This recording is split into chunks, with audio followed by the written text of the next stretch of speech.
Bismillahirrahmanirrahim. Assalamualaikum warahmatullahi wabarakatuh.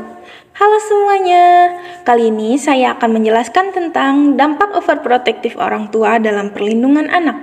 Ini merupakan kolaborasi tugas UAS mata kuliah perlindungan dan pemberdayaan hak anak dengan tugas UAS sosial emosional. Dengan dosen pengampu, Ibu Chandra Asri Windarsi, SH MPD. Sebelum itu, perkenalkan saya Laila Adawiyah, kelas B1 Prodi PG PAUD IKIP Siliwangi dengan NIM 23070030. Untuk mengefektifkan waktu, langsung saja kita mulai pembahasannya. Overprotective orang tua meskipun dimaksudkan untuk melindungi anak-anak mereka, juga dapat berdampak negatif pada perkembangan anak dalam berbagai hal, termasuk kurangnya kemandirian, keterampilan sosial yang terbatas, rasa tidak percaya diri, ketakutan dan kecemasan, ketidakmampuan menghadapi kegagalan, ketergantungan berlebihan, keterbatasan eksplorasi dan kreativitas, serta ketidakmampuan menghadapi stres. Untuk membantu anak-anak berkembang menjadi individu yang mandiri dan percaya diri, penting bagi orang tua untuk menemukan keseimbangan antara memberikan perlindungan yang diperlukan dan membiarkan anak-anak mengalami serta belajar dari tantangan hidup. Permasalahan yang menyangkut sosial emosional pada anak. Di TK tempat saya mengajar, saya mengambil 2 sampel. Yang pertama ada anak pemalu, yang kedua ada anak manja.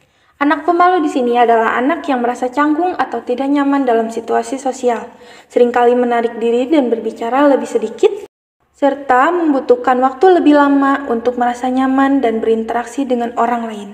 Anak manja. Anak manja di sini adalah anak yang cenderung bergantung pada orang lain, seringkali mengharapkan perhatian, perlakuan istimewa, dan pemenuhan keinginannya secara berlebihan, serta menunjukkan ketergantungan yang tinggi terhadap orang lain dan kurang mandiri. Latar belakang anak pemalu yang ada di lembaga tempat saya mengajar adalah anak tersebut memiliki pola asuh orang tua yang protektif berlebihan. Dikarenakan anak tersebut itu merupakan anak pertama sekaligus cucu pertama di keluarga tersebut, menjadikan orang tua dan juga kakek neneknya terlalu khawatir berlebihan. Yang selanjutnya adalah kurangnya dorongan sosial. Dikarenakan anak tersebut cuma anak satu-satunya, baru ada dia seorang, menjadikan anak tersebut tidak bergaul dengan lingkungan luar. Sering di rumah saja membuat dia kurang ada rasa sosial di masyarakat sekitar. Selanjutnya adalah kepribadian bawaan yang menjadi cenderung introvert. Kepribadian bawaan menjadi cenderung introvert. Dikarenakan hal tersebut, menjadikan kepribadian anak tersebut menjadi introvert. Yang selanjutnya ada anak manja. Anak manja di sini yang saya perhatikan adalah overproteksi orang tua. Sama seperti anak pemalu tersebut, bedanya anak manja di sini anak tersebut merupakan anak bungsu atau anak terakhir, sekaligus anak perempuan pertama di keluarga tersebut, membuat orang tuanya sangat overproteksi berlebihan. Yang kedua adalah pemenuhan segala keinginan. Dikarenakan anak tersebut merupakan anak bungsu sekaligus anak perempuan satu-satunya di keluarga tersebut, menjadikan segala keinginannya selalu terpenuhi. Selanjutnya adalah kurangnya disiplin di lingkungan keluarga. Mungkin karena anak tersebut sering dimanja, menjadikannya kurang disiplin di lingkungan keluarga. Anak tersebut tidak diberikan tugas sederhana di rumahnya karena tidak dibiasakan disiplin di lingkungan keluarganya. Solusinya bagaimana ya? Yang saya lakukan adalah untuk anak pemalu, menciptakan suasana yang mendukung agar anak merasa diterima dan dicintai. Kita buat kelas senyaman mungkin untuk anak tersebut, agar anak tersebut berpikir bahwa lingkungan di luar tidak seburuk yang dibayangkan. Selanjutnya adalah modeling perilaku sosial. Anak kan merupakan peniru yang ulung. Dengan kita mencontohkan hal-hal yang baik, anak dapat mengikuti hal baik tersebut. Selanjutnya adalah pujian dan pengakuan usaha dan pencapaian anak. Puji anak agar anak merasa termotivasi. Seperti misalnya Hebat kamu, Nat. Terima kasih sudah mau bersosialisasi hari ini, sudah mau bermain bersama teman-temannya hari ini. Ibu bangga sekali. Selanjutnya, dengarkan perasaan anak dan tunjukkan empati. Mungkin anak tersebut sedang ada masalah di rumah ataupun ada masalah dengan pertemanannya. Kita harus mendengarkan, bertanya ke anak, apa yang kamu suka dan apa yang kamu tidak suka, supaya anak lebih terbuka kepada kita sebagai orang tua maupun gurunya. Yang selanjutnya ada anak manja. Anak manja di sini solusinya saya mengambil seperti mengajarkan kemandirian, diberikan tugas dan tanggung jawab sederhana. Seperti contohnya, membereskan sepatu, membereskan alat sholat, membereskan mainan, maupun membereskan alat bekas anak tersebut belajar. Yang selanjutnya adalah menghargai usaha anak. Ketika kita sudah melihat anak tersebut mau membereskan mainannya misalnya, atau alat sholat atau sebagainya, kita harus menghargai usaha anak dengan cara mengucapkan terima kasih kepada anak sudah mau bertanggung jawab membereskan hal-hal tersebut. Selanjutnya adalah pendekatan yang sama antara di sekolah dan di rumah. Itu merupakan hal penting dikarenakan jika di sekolahnya sudah diajarkan kedisiplinan, di rumah juga harus anak tersebut diajarkan kedisiplinan, karena itu akan menjadikan anak tersebut tidak manja lagi. Selanjutnya, menghindari respon instan. Misalnya, tidak semua hal yang anak tersebut inginkan harus dituruti kemauannya, harus ada secepatnya. Treatment yang saya berikan kepada anak pemalu di sini, saya memberikan kesempatan kepada anak untuk berbicara dan berinteraksi ketika mereka merasa nyaman. Kita sebagai guru tidak boleh memaksakan anak agar dia ayo bicara, tidak boleh, karena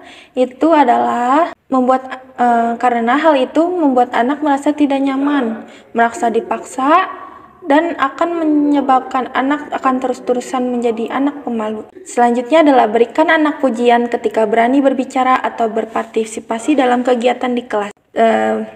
Kita ucapkan, hebat kamu sayang, terima kasih sudah mau tampil di depan kelas, sudah mau berani berbicara di depan kelas, sudah mau bermain bersama teman-temannya. Terima kasih banyak. Ibu bangga sekali sama kamu. Selanjutnya adalah libatkan anak dalam kegiatan yang melibatkan kerjasama dan interaksi sosial, seperti bermain peran.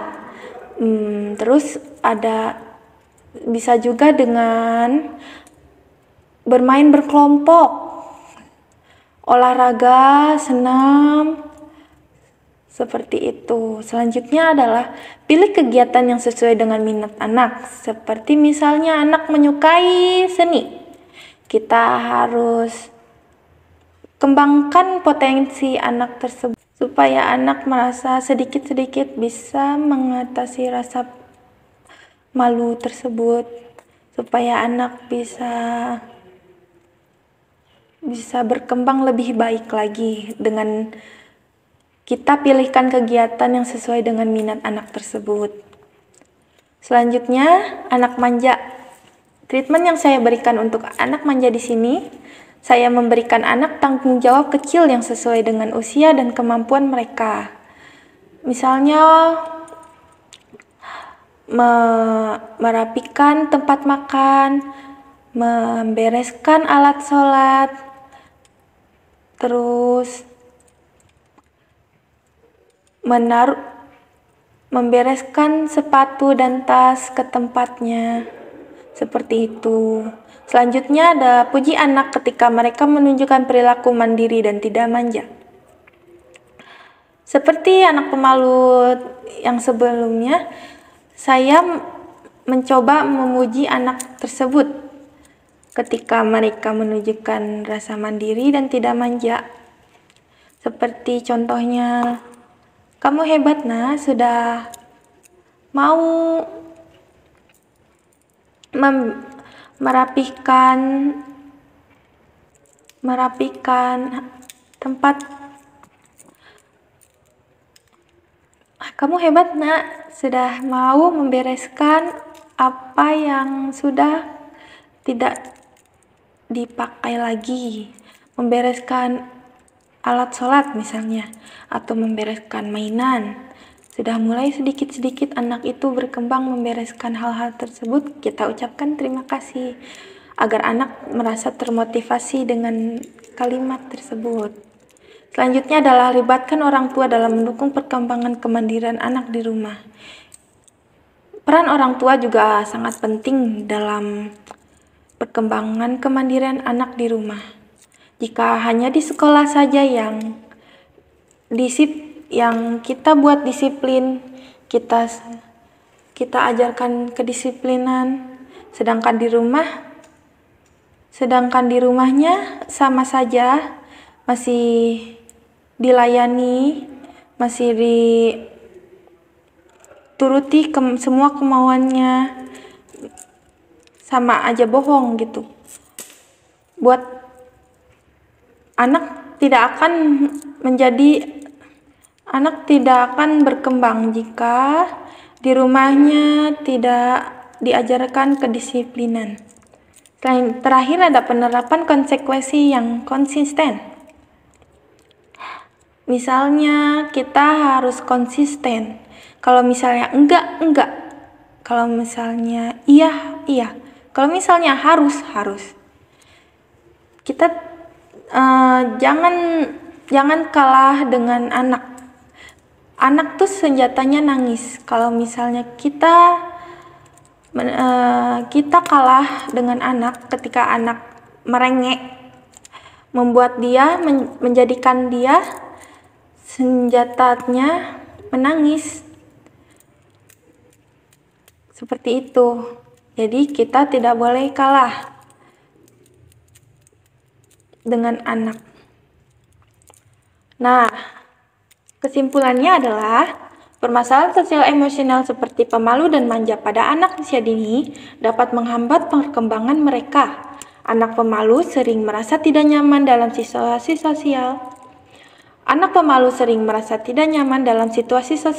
Sementara anak manja cenderung bergantung pada orang tua dan selalu mendapat apa yang mereka inginkan. Penyebabnya termasuk overproteksi orang tua, pemenuhan semua keinginan anak, dan kurangnya disiplin di rumah. Penanganan yang tepat bisa dengan menciptakan suasana yang mendukung, memberikan pujian dan pengakuan, serta mendengarkan dan menunjukkan empati kepada anak. Dengan pendekatan ini, anak-anak dapat mengembangkan keterampilan sosial dan kemandirian yang diperlukan untuk masa depan mereka. Baik, mungkin segitu saja yang dapat saya sampaikan. Mudah-mudahan video ini dapat bermanfaat bagi kita semua. Terima kasih atas perhatiannya. Wassalamualaikum warahmatullahi wabarakatuh. Video pendukung. 5 cara melatih mental tangguh anak agar menjadi mandiri dan berani.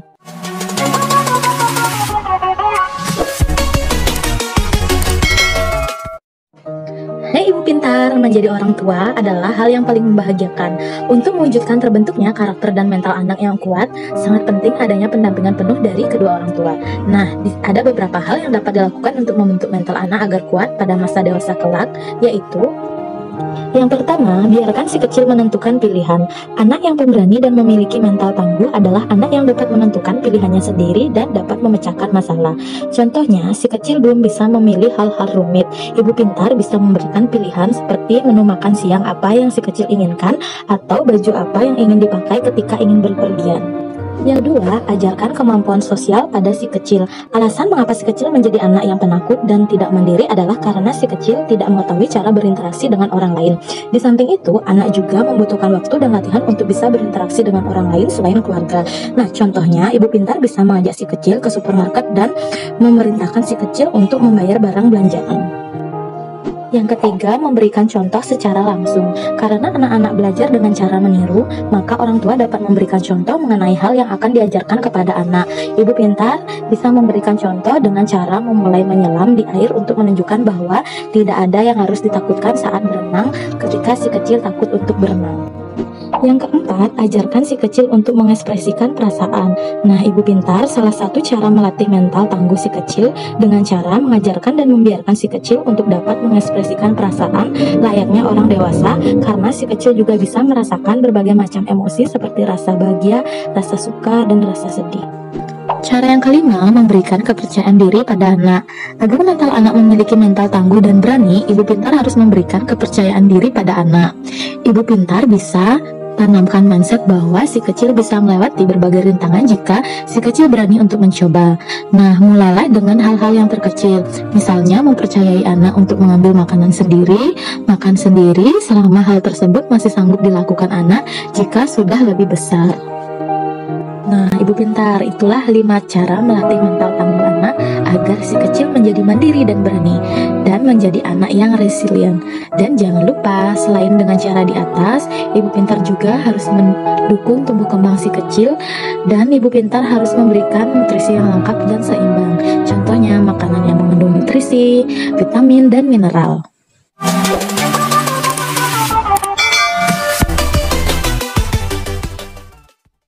Hello parents! Salah satu hal yang menunjang kesuksesan anak di masa mendatang adalah kekuatan mental yang ia miliki. Mental pemberani dan percaya diri haruslah dibentuk dan ditanamkan pada anak sejak dini. Namun, untuk membentuk keberanian dan kepercayaan diri pada anak tersebut, memang dibutuhkan usaha serta ilmu yang cukup. Ada beberapa hal yang bisa parents lakukan sejak dini agar si kecil mempunyai sikap mental tersebut. Nah, agar parents bisa membantu anak memiliki sikap mental yang baik tersebut, pada edisi kali ini akan kita bahas beberapa cara untuk mendidik anak agar lebih berani dan percaya diri. Yuk kita bahas, parents! Sebelum dimulai, jangan lupa support channel ini dengan cara klik tombol subscribe yang ada di bawah agar dunia parenting semakin semangat menyampaikan informasi yang bermanfaat. Nyalakan juga tombol loncengnya ya, agar tidak ketinggalan pembahasan-pembahasan seputar pengasuhan selanjutnya. 1. Biasakan berpikir positif. Hal pertama yang perlu parents ajarkan pada anak adalah dengan memiliki pola pikir yang positif dalam melihat sesuatu. Misal saat ia akan bertemu dengan lingkungan baru, sampaikan pada anak jika ia akan memiliki banyak teman-teman baru. Hindari kebiasaan menakut-nakuti anak karena dapat memberikan dampak buruk pada perkembangan mentalnya. Namun hal tersebut juga perlu parents tunjukkan dalam kehidupan sehari-hari dengan cara banyak mengajak anak bertemu orang baru, bersosialisasi, dan melakukan aktivitas bersama-sama. 2. Berikan tanggung jawab. Cara lainnya yang perlu parents lakukan agar anak jadi lebih pemberani dan percaya diri adalah dengan memberikan tanggung jawab padanya. Tentunya sesuaikanlah tanggung jawab yang diberikan dengan kemampuan yang ia miliki. Misal, tanggung jawab untuk membersihkan mainannya sendiri dan melibatkan anak saat kita sedang bersih-bersih rumah. Perasaan memiliki tanggung jawab tersebut juga bisa membentuk sikap kemandirian dan kepemimpinan yang ia miliki. 3. Jangan terlalu banyak mencampuri urusan anak.